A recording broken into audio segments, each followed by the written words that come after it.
Hello everyone, and welcome to Kenya O'Clock News and Real Talks, where we break down the nation's biggest stories. Today's episode dives into the 49-day lecturers' strike that brought Kenya's public universities to a standstill.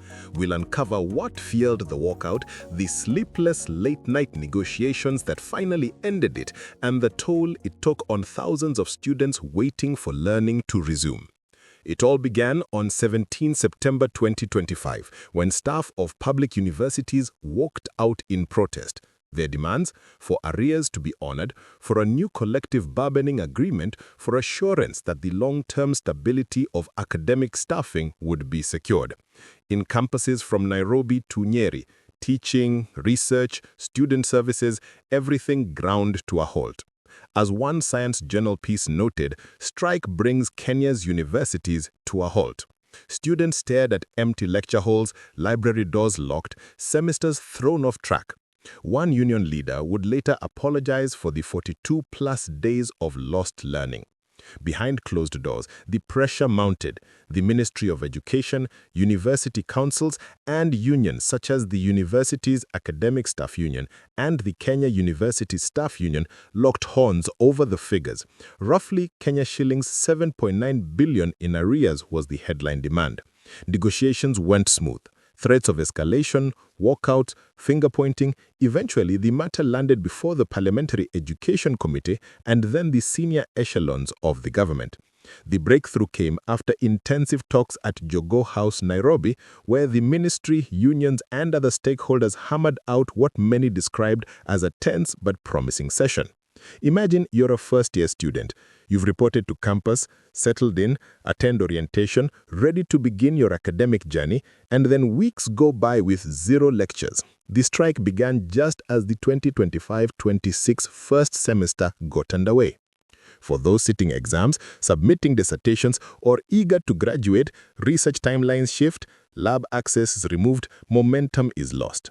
Universities such as Kenyatta University and Jomo Kenyatta University of Agriculture and Technology announced that semester activities would resume only on Monday, 10th November 2025. That's weeks of idle time. And while the strike spotlight focused on lecturers and pay, the collateral damage, the students, were the silent victims. The academic calendar, research programs, graduations all suffered. How it came to an end? The deal. On 5th November 2025, unions officially called off the strike after the agreement was reached. Kenyans, here are the key components of the deal. The government committed to pay the full arrears of Kenya shillings 7.9 billion in two phases. First tranche of 3.8 billion by December 2025, the remainder by July 2026.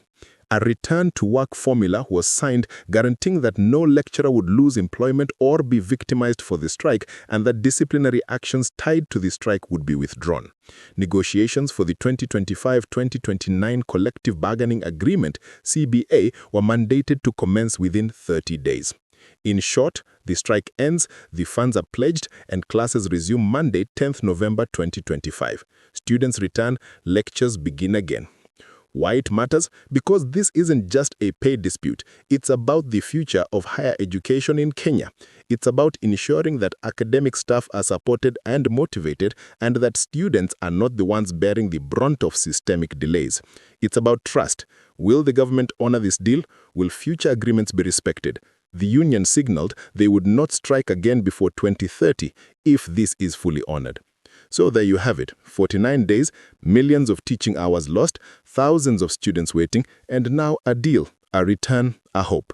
But the real challenge begins now, delivering on the promise, catching up on the lost time, and rebuilding confidence in the sector.